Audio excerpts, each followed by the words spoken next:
Good afternoon, Eric Rexted. On to distance sampling, subject number 2, choosing a detection function.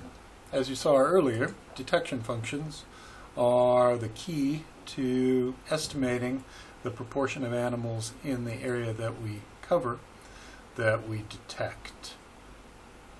So we need to know a little bit more about detection functions, what they are, how they work, when we have good ones, when we have bad ones. That's the topic for the next 18 minutes. So I'm going to define it, ask you to think about when you have a good one. Understand that in this formulation of detection functions, they consist of key functions and adjustment terms. We'll take a little bit of a look at how program distance deals with this, and a couple of final comments about parsimony and truncation in distance sampling analysis. So, the detection function, which has the notation g sub x, or g of x, is a way of describing the relationship between perpendicular distance from the transect, or radial distance from the point, and probability of detection. So in statistical terms, in probabilistic terms, it's the probability of detecting an animal given that the animal is at the specified distance x. Okay?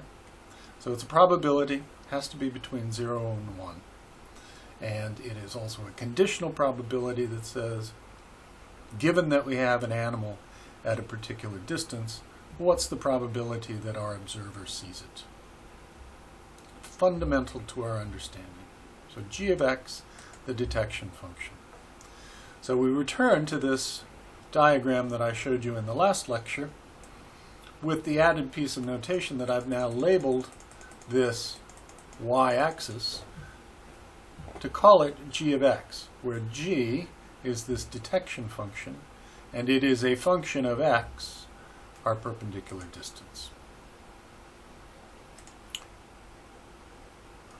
We've rescaled these bars so that instead of this now being a frequency histogram, we've converted this to be a probability that says probability of detection at distance 0 on the transect line is equal to 1.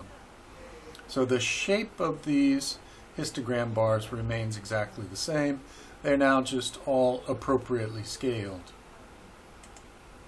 And we make that assumption in classical distance sampling, that the probability of detecting an animal, given that it is at distance 0 from the transect, is perfect.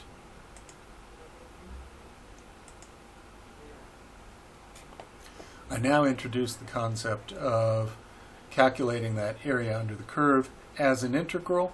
So we integrate, with the limits of integration being 0 and w, we integrate this detection function g of x to come up with the area under the curve, and we divide that area under the curve by the area under the rectangle, where the area of the rectangle is now defined as w because this distance is w. The height is now set equal to 1 because we've rescaled everything.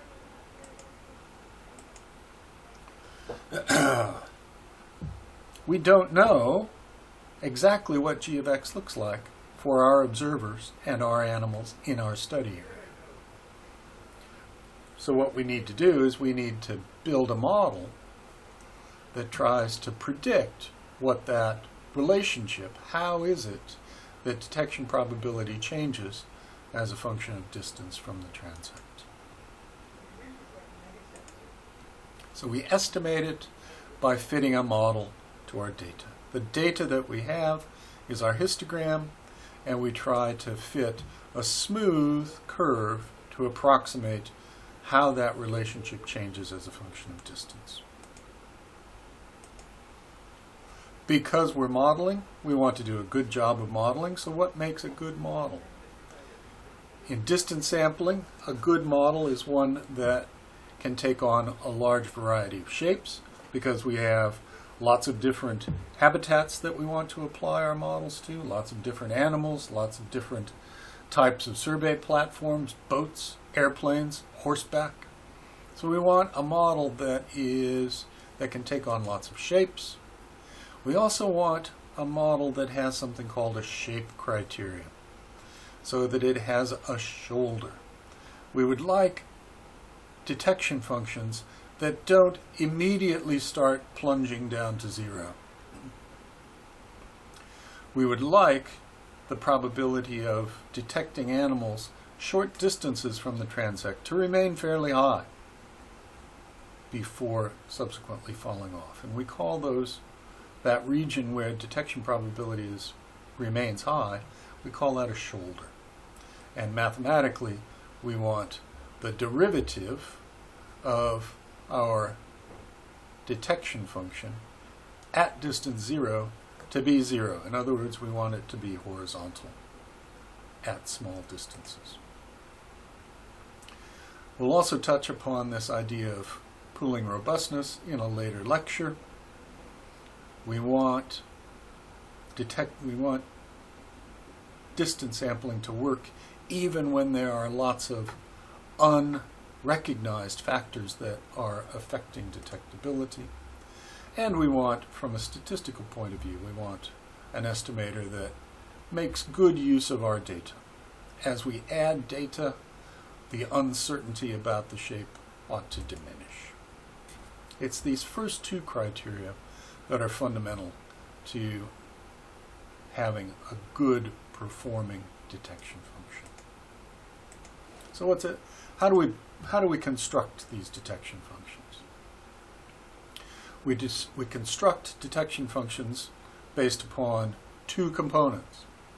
We want something called a key function, and a key function forms the basic shape of our model. There are 4 kinds of key functions that are available in the distance software. There's a uniform key function, half-normal key function, hazard rate key function, and the little used and moderately dangerous negative exponential key function. So let's take a look at those. Here's the uniform key function. The uniform key function mathematically says that g of x, the probability of detection as a function of perpendicular distance x, remains constant. And so we have a flat horizontal line with g of x being equal to 1 at distances between 0 and w. There are no parameters to estimate with this model. It does meet our shape criteria. In other words, it has a shoulder. It has a shoulder everywhere. But it is not model robust. It cannot cope with a variety of different circumstances. In other words, it has hardly any flexibility at all. A much more common kind of key function that gets used often in modeling distance sampling data is the half-normal. So here is the equation for the key function. It says that g of x is some sort of a declining exponential function that says there's a smooth drop-off as detectability shrinks as a function of distance. And the important parameter in that model is sigma. And here you see a depiction of 3 different shapes of the half-normal key function for varying values of sigma. You'll see as sigma gets larger, the drop-off is more gradual. Consequently, as sigma increases, so does p sub a increases, because at very large values of sigma, we have a detection function that drops off hardly at all. So there's a single parameter sigma that defines the half-normal key function. It has a shoulder, but it is more model robust than the uniform, but less model robust than other models we might choose. Moving on to a yet more flexible key function, we now find the hazard rate. The hazard rate has a more complicated formula, takes on more complicated shapes, and has not only the parameter sigma, but also an additional parameter beta. So it's a two-parameter model. It possesses this shoulder in the form of a shape criteria, and it is also more model robust than the previous models that we've seen because it has the flexibility to take on a much wider variety of shapes. Here's the negative exponential I introduced you to earlier. It also has a drop-off as distance increases, but notice the drop-off is immediate and precipitant. It's a single parameter model. It lacks the shoulder criteria as well as lacking model robustness. And we seldom use the negative exponential. This is your first view of the interface with program distance. To describe the kind of key function you would like to fit to your data, there's a dialog box into which you can express your preferences for the type of key function that you want to fit to your data. In addition to key functions, we can add additional flexibility and additional model robustness to the key functions by the addition of adjustment terms. I won't dwell extensively on adjustment terms. Think about adjustment terms as simply additional bends or additional kinks you can put into your detection function to add additional flexibility. So we have this combination of a key function and a series expansion of adjustment terms. Okay, so that's in a nutshell the combination of key functions and adjustment terms that get used to build models to try to approximate the distance sampling data that you collect. So adjustment terms have these alpha, what are phrased alpha parameters here, implying that in addition to the parameters of the key function, these alpha parameters are also estimated. And the resulting curve gets scaled such that we come up with this desirable criteria that the probability of detection at distance 0 is equal to 1. So in addition to choosing the most appropriate key function for your data, you also have to choose not only the type of adjustment series, but also the number of adjustment terms needed. So you now have this essentially banquet of different types of key functions along with different types of adjustment term series. These adjustment terms, as I mentioned, are used to introduce additional bends or additional wiggliness into your detection function. So the half-normal detection function already has a bend in it, but by having cosine adjustments of order 1 or order 2 or order 3, you can introduce even more additional bends. Okay, so as I say, adjustment terms increase the wiggliness of your detection function model to accommodate, to more closely mimic the data that you've observed. So here we go with a final example of how adjustment terms operate.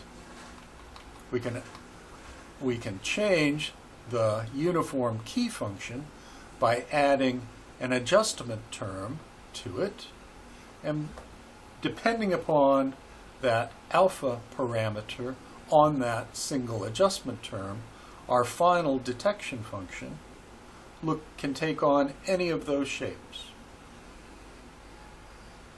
Similarly, if we have not the uniform key function, but rather the half-normal key function, we can see that it has an original shape, which can then be modified by the addition of either one adjustment term or modified even further with two adjustment terms. So the dialog menu for specifying what sort of adjustment series you desire is situated adjacent to the description of the key function in the Windows interface. We can furthermore say we want those adjustment terms, the number of them, to be chosen automatically by distance, or if we have strong intuition, we can choose the number of adjustment terms manually.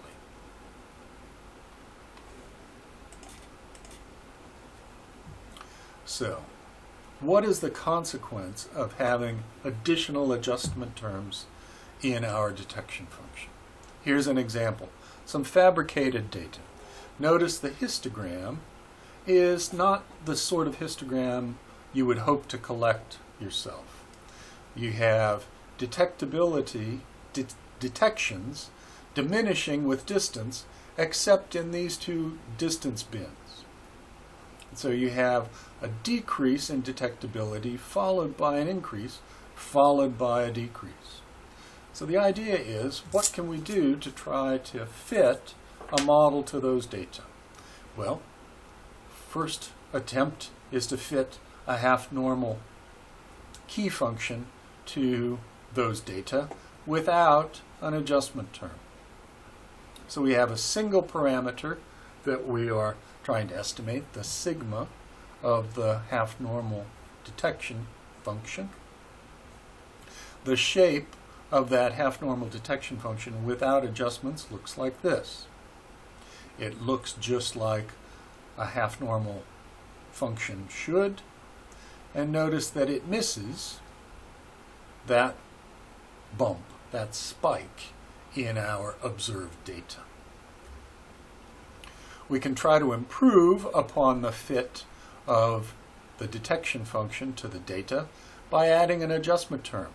That will add an additional parameter to the original sigma estimated from the half-normal. You can see that single adjustment term adds an additional bend into our detection function, trying to capture that idiosyncrasy in our data. We can continue the process and add up to 5 adjustment terms in addition to the single parameter being estimated by the key function, leading to a 6-parameter model that provides the amount of wiggliness, the amount of bendiness that matches the data that we observed. So that's what this model robustness does, is it allows for flexibility.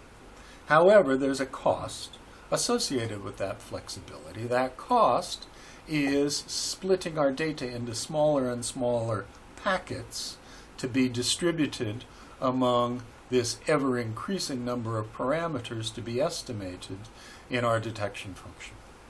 And what these CV values are trying to depict is they're trying to depict the amount of uncertainty associated with the parameter p sub a being estimated. When we have a small number of parameters, the precision with which that parameter is estimated is quite high.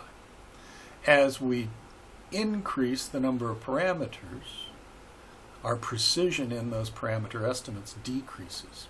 And precision in the parameter estimates translates directly into precision or imprecision in our estimates of abundance or density.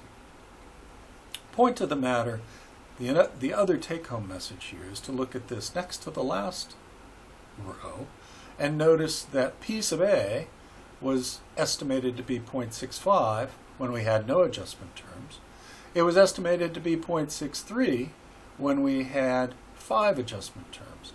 The point being, our estimate of p sub a changed hardly at all, but at the expense of the loss of quite a bit of precision. So there's a trade-off between trying to mimic our data exactly and imprecision that goes along with that mimic. That leads us to the principle of parsimony that states we want to have just enough parameters to capture the essence of the process that we're trying to model without trying to actually duplicate all the nuances in the data that we observed. Because our data consists of randomness. If we went out to the same area tomorrow as we went today, the shape of our detection function, the histograms, wouldn't be the same because there's randomness in what we see and there's randomness in what the animals do. So we don't want to overfit our data by adding too many parameters. So intermediacy is where this principle of parsimony comes in. And that principle of parsimony can also be described as a bias to variance trade-off. Best way to see that is with this diagram. As we increase the number of parameters in our model going from left to right, the bias in our model decreases because our model more closely mimics the truth, more closely mimics the data that we observed. But as I said, for a fixed amount of data, we're spreading those data ever more thinly across an increasing number of parameters that we're trying to estimate. Consequently, the variance with which we estimate those parameters is increasing. And so we would like, and I'll show you in another lecture, how to come up with an objective way of coming up with a trade-off between bias and precision. Final note to mention is about truncation. When you collect distance sampling data, you need to choose a value of W. What is the maximum distance that you will of sightings that you will use in your analysis? It turns out that detections made at great distances don't really help us understand what the shape of that detection function is at small distances near the shoulder. And so we would rather not have large distances in our data set because they contribute relatively little information. And so it's common for us to truncate data as much as 5% of the observations for line transects, and perhaps even more than that when we do point transect sampling. So truncation is another decision that needs to be made during the data analysis, and we'll talk more of that later.